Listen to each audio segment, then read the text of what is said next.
And the match begins right here. And these are two wrestlers, that are both really skilled. The Penn State wrestler, he's the more lighter but more faster. I think he's around 240. I watched one of his matches against the Western Wyoming heavyweight, who's also very light. He's around 240, and they were both very quick for heavy. Like, they were scrambling really well and everything, But AJ Ferrari's more, he's not like as like quick and explosive. Like, I thought he would be a little more explosive, but then I saw him during like in May time, he looked a lot more heavier and looked like a little stiff, a little bit. So he didn't look too explosive, and he's not like very fast. You see some of the guys who bump up from 197, they're very fast, but AJ Ferrari was cutting like a lot of weight to make 197. Like, he probably was walking like the week before his tournaments or dual meets or his postseason tournament around like 220. He probably walking off season around like 235-ish, 230.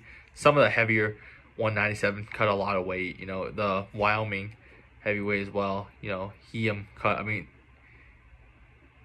they're out of balance now here, but yeah, the Wyoming heavyweight as well. I heard he used to cut from he used to walk around 240 in the off season, and some of the more heavier 197s cut a lot of weight. But he does look a lot better, AJ Ferrari, in the last couple weeks. He did get beat that I think that last week, I think it was, against the Ohio State wrestler who's ranked third in the country at the moment. But right here, he's grabbing wrist, really trying to. He's back up. But this is something I noticed a lot in his matches, that he does have his stance a lot more higher and everything. Maybe he's trying to save energy because, he gasses out pretty quick. Probably gasses out more quicker now that he bumped up the heavyweight, That's also another thing that a lot of the guys who bump up from 197 face when they immediately go up to heavyweight is that they gas out a lot more quicker. But right here, he did get that shot before, but it looks like you can see right here, like, this Penn State wrestler looks at least 30 pounds lighter than AJ Ferrari. AJ Ferrari looks like he's like 250 now, and this wrestler looks like he's 230-ish, but he's still very good for a heavy. I think he also might have bumped up from heavyweight, but might have bumped up from 197. I'm not sure what year. Maybe he bumped up this year. I don't know too much about this Penn State wrestler, but hopefully this is not one of these boring matches. Last match, not last match. I think it was last match. I'm not too sure what match it was, last match or the previous match I watched of AJ Ferrari. It was really boring. Like, they didn't do anything for like the whole until overtime. I think it was the Ohio State match where they didn't really do anything all match. But right here, I'm just looking at scores. How wouldn't you think like AJ Ferrari would do against Barr, like the Penn State wrestler? I haven't really watched any of him this year at all. I've actually never really watched him too well. But how would he do? A lot of people are saying that he's very strong and everything, and the ref is calling maybe, I don't know, potentially hitting or something. I don't know. There's some crazy he tries to get that shot, and he tries to get that again and hops out last couple seconds. AJ Ferrari did a similar thing last time around. He grabs that leg again.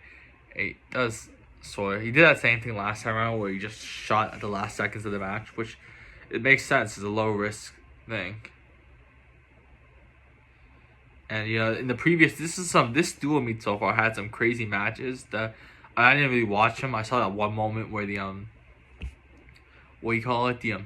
that wrestler got I think the number 12 wrestler, he got pinned by the number 6, the 4th ranked wrestler, and he the wrestler tapped. He gets to escape AJ Ferrari really quick, get to his feet really quick. He's really good at doing this. I've noticed this throughout all of his matches. I mean, he's a national champion at 197, so you would expect him to be good at a lot of stuff. But no, before in another match, a guy got cradled, like got pinned, and like the Nebraska wrestler tapped the Penn State wrestler's stomach, and the dude got really mad. I think he kicked him and like started trying to talk to him. I don't really know what that was about. I don't really know.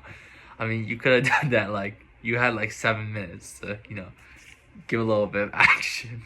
I mean, he was winning. It wasn't like he was losing. He was winning the match, and he got pinned.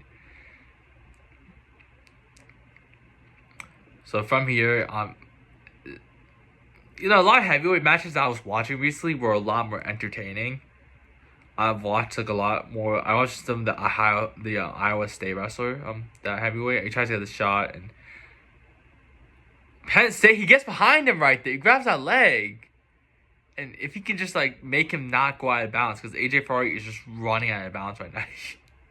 Yeah, now he's trying to force him out of bounds, almost AJ Ferrari. Should I get that stall warning maybe? Yeah, maybe he's trying to get something out of it, because I know some refs that would call that as a stall warning. You know, but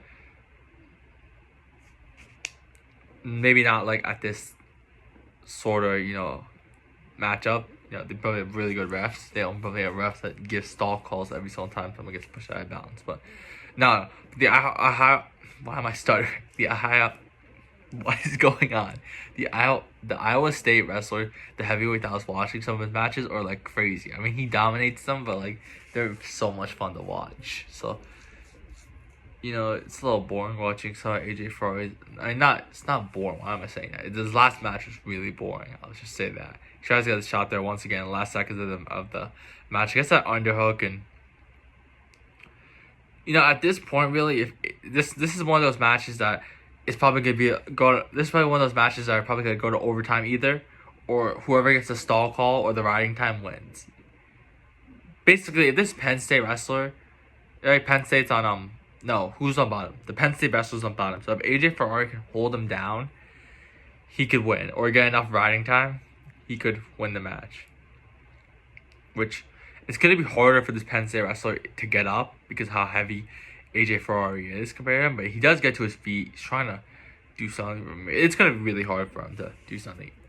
And this is all that AJ Ferrari needs to do. Just keep him down. Which he's doing really well. I mean, right here, you can see right here, as long as he just stays in his position and tries to make it look like he's working something, it's really just a really good position to be in. But Penn State wrestler, he's trying to force that out of bounds, trying to get AJ Ferrari to go out of bounds, and AJ Ferrari just wants to stay in this position because this position is really good to stay in. And now he gets to his feet, and if he can just grab that foot and they go out of bounds. That was very risk. I mean, what do you call it?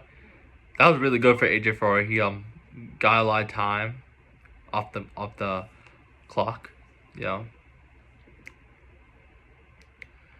know what's going on. Maybe they're a little.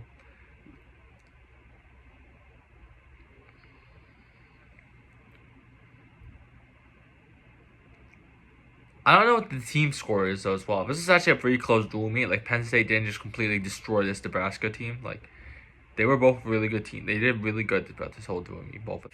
Now they go out of bounds and 53 seconds left. This Penn State wrestler needs to do something at this point, because it ain't looking the best for him. I mean, he's got a little bit of blood on his neck, but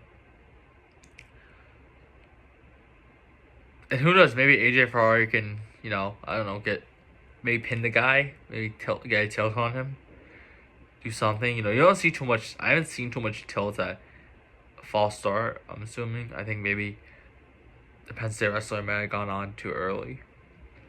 I'm not too sure. But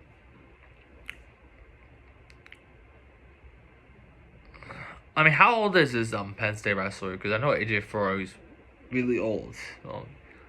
25. Isn't that crazy? Wow. Hopefully I'm not a 25-year-old wrestler. I mean, like college wrestler, who knows? Maybe I could be. If I could medical redshirt a year. If I get hurt 1 year and something like that, and maybe be a 25-year-old, there is a possible chance. I don't really want to do that though. I'll see what happens.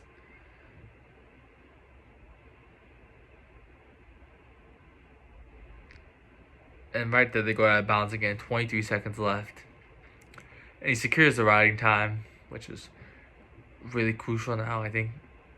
I don't know what the coach is exactly saying. Maybe he's saying let him up. I don't know. That's what I just saw from his mouth. But you probably just want to just keep him down for the last 23 seconds at this point.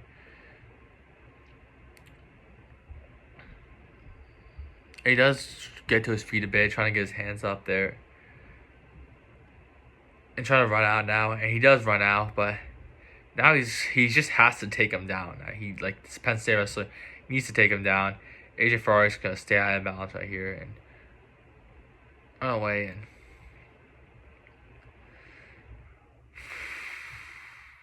what a way to close the dual meet. So, you know, that's why you don't want to let your opponents up. You know, riding time is such a crucial thing in high school. You know, in college, in high school, you know, you wouldn't notice it too much, but Penn State ends up winning. That wasn't AJ Ferrari's best ever match, to be honest. I mean, you know, I don't even know what. Yeah.